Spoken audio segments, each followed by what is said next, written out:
আমার নাম প্রসন্ন, এমবিবিএস এর ছাত্র। স্যার, আপনি বললেন যে প্রয়োজন ছাড়া পশু হত্যা করা ঠিক না, টার্গেট প্র্যাকটিস বা শিকারের জন্য। বর্তমানে পৃথিবীতে একজন মানুষ ভেজিটেরিয়ান হয়েও সুস্থভাবে আর সুন্দরভাবে থাকতে পারে। তাহলে শুধুমাত্র খেতে সুস্বাদু বলে এই পশুদের হত্যা করা আপনার মতে সঠিক না ভুল? ভাই প্রসন্ন খুব সুন্দর প্রশ্ন করেছেন, আর টপিকের সাথে খুবই প্রাসঙ্গিক। আমি আমার লেকচারে বলেছি পশু পাখি হত্যা করা উচিত না, তারা আল্লাহর সৃষ্টি, যদি না খাওয়ার প্রয়োজন হয়। টার্গেট প্র্যাকটিস করবেন না। তাহলে মুসলিমরা কেন পশু হত্যা করে ভেজ খেয়ে সুস্থ থাকতে পারে আপনার মতে? এমবিবিএস এর একজন ছাত্র, তাহলে শুধু ভালো স্বাদের জন্য কেন প্রাণী হত্যা? ভাই, 1 নম্বর পয়েন্ট, একজন মুসলিম পুরো ভেজিটেরিয়ান হয়েও খুব ভালো মুসলিম হতে পারে। কোরআনের কোনো আয়াত বা কোনো হাদিস বলছে না যে এটা বাধ্যতামূলক, এটা ফরজ ননভেজ খাওয়া, পশুর মাংস। ভেজিটেরিয়ান হয়েও আপনি খুব ভালো মুসলিম হতে পারেন। তবে আল্লাহ সুবহানাহু ওয়া তাআলা পবিত্র কোরআনে বলেছেন, সূরা মাইদা অধ্যায় নম্বর 5 আয়াত নম্বর 1, তোমাদের জন্য খাদ্য সব চতুষ্পদ প্রাণী যেগুলো তোমাদের জন্য হালাল, সেই সব চতুষ্পদ তোমাদের জন্য হালাল, উল্লেখিত পশুগুলো বাদে। আল্লাহ বলেছেন সূরা নাহাল অধ্যায় নম্বর 16 আয়াত নম্বর 5 যে আল্লাহ তোমাদের জন্য চতুষ্পদ জন্তু সৃষ্টি করেছেন যাতে তোমরা তাদের মাংস খেতে পারো। পবিত্র কোরআনে সূরা মুমিনুন অধ্যায় 23 আয়াত 21 যে নিশ্চয়ই গবাদি পশু তোমাদের জন্য একটি নিদর্শন, কারণ তাদের শরীরের ভেতর থেকে তোমাদের জন্য দুধ উৎপাদন করি, এতে তোমাদের জন্য উপকারিতা আছে, আর এদের মাংস তোমরা খেতে পারো। সৃষ্টিকর্তা আল্লাহ সুবহানাহু ওয়া তাআলা আমাদের অনুমতি দিয়েছেন এই মাংস আমরা খেতে পারবো, তাহলে আমরা কেন খাবো না? এবার আপনার যুক্তিটাতে আসি যে এই গবাদি পশুর মাংস, আপনি তো এমবিবিএস এর ছাত্র, আমিও মেডিকেল ডাক্তার, এমবিবিএস পাস করেছি। এমবিবিএস এর ছাত্র হিসেবে এটা হয়তো পড়েছেন, আমি জানি না, ফার্স্ট ইয়ারে পড়ে থাকতে পারেন আপনি, যে কিছু অ্যামিনো অ্যাসিড আমাদের শরীরে সংশ্লেষিত হয় না, এগুলোকে বলা হয় এসেনশিয়াল অ্যামিনো অ্যাসিড। এরকম 8টা অ্যামিনো অ্যাসিড। এখন এই 8টা অ্যামিনো অ্যাসিড খাবারের মাধ্যমে সরবরাহ করা হয়। খাবারের মাধ্যমে সরবরাহ করা না হলে শরীরে ক্ষতি হতে পারে।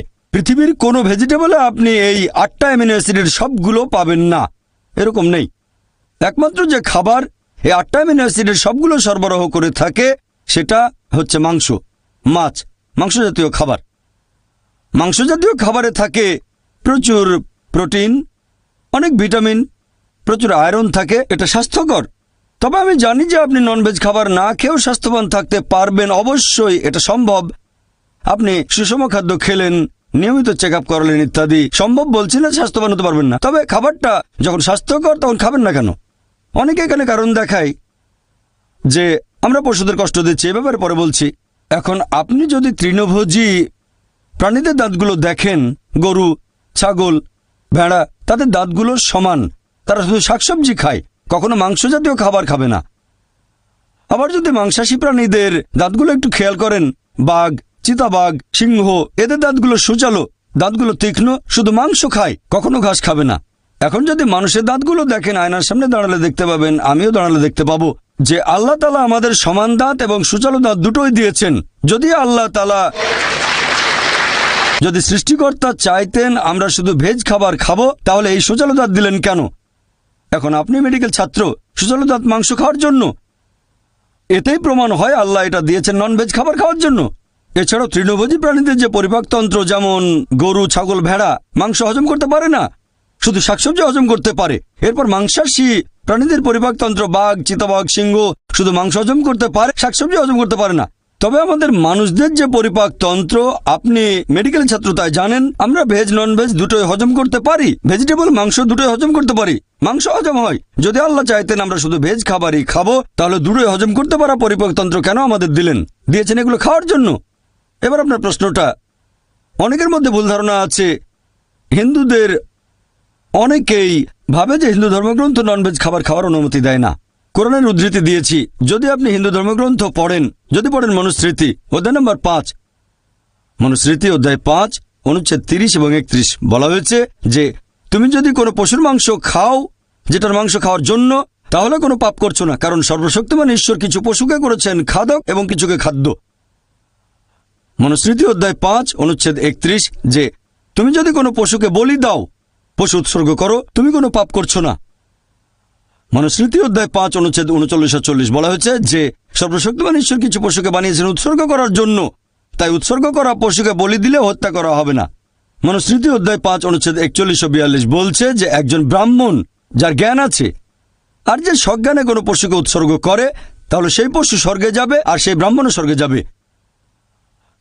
এরপর আছে ঋগ্বেদে গ্রন্থ নম্বর 10 অনুচ্ছেদ 27 পরিচ্ছেদ 2। এক লোক বলছে, আমি যুদ্ধ করতে যাচ্ছি, আমি ফিরে আসলে বড় একটা ষাঁড় প্রস্তুত রেখো। এরপর ঋগ্বেদ গ্রন্থ নম্বর 10 অনুচ্ছেদ 28 পরিচ্ছেদ 4 বলা হয়েছে যে ইন্দ্র তিনি বলছেন, আমার খাওয়ার জন্য ষাঁড় প্রস্তুত রেখো, ষাঁড়ের মাংস খাবে।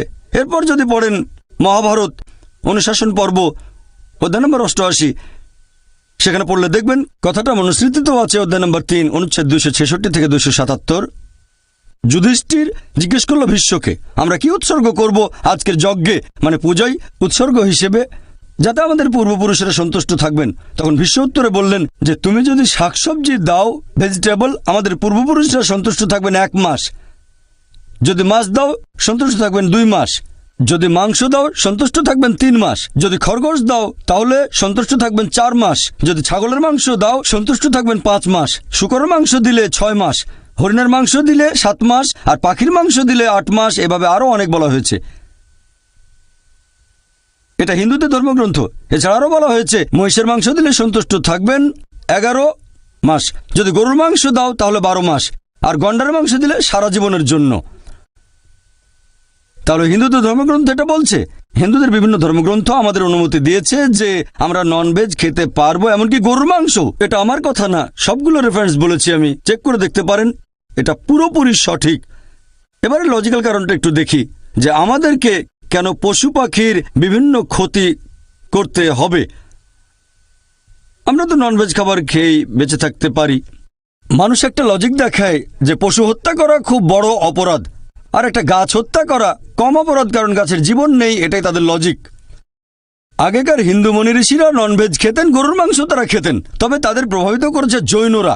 তাদের অহিংসা নীতি এরকম বলে যে গাছের কোনো জীবন নেই, তাই গাছপালা খাওয়া পশু হত্যা করার চেয়ে অনেক কম অপরাধ। তবে এখন আমি জানি যে গাছপালার জীবন আছে, এখন তাদের লজিক বদলে গেছে। বলে আচ্ছা ভাই জাকির, মানলাম গাছের জীবন আছে, তবে গাছ ব্যথা অনুভব করতে পারে না, তাই গাছ হত্যা পশু হত্যা করার চেয়ে কম অপরাধ। এখন বিজ্ঞান আরও উন্নত হয়েছে, আর আমরাও জানতে পেরেছি যে গাছপালাও ব্যথা অনুভব করে। গাছপালার নার্ভাস সিস্টেম আছে, ব্যথা অনুভব করে, গাছ কাঁদতেও পারে, অনেক সময় খুশি হয়, আবার কখনো দুঃখ পায়। তবে গাছপালার কান্না আমরা মানুষরা শুনতে পাই না, কারণ মানুষ যে তরঙ্গের শব্দ শুনতে পারে সেটা 20 সাইকেল পার সেকেন্ড থেকে 20,000 সাইকেল পার সেকেন্ড পর্যন্ত। এর নিচে বা উপরে মানুষ শুনতে পায় না। আপনারা হয়তো সাইলেন্ট ডগ হুইসেল দেখেছেন, কুকুর 40,000 পার সেকেন্ড পর্যন্ত শুনতে পারে। তাহলে এই হুইসেলের শব্দটা মানুষের শ্রবণযোগ্য তরঙ্গের উপরে, মানে 20,000 সাইকেল পার সেকেন্ডের উপরে, তবে 40,000 সাইকেল পার সেকেন্ডের নিচে। মালিক হুইসেল বাজালে মানুষ শুনতে পাবে না, কিন্তু কুকুর শুনে চলে আসবে। এখন গাছপালাও কাঁদে, কিন্তু আমরা শুনতে পাই না। কান্না শুনতে পায় না, তার মানে এই না যে তাদের অত্যাচার করব, যদি এটাকে অত্যাচার বলেন।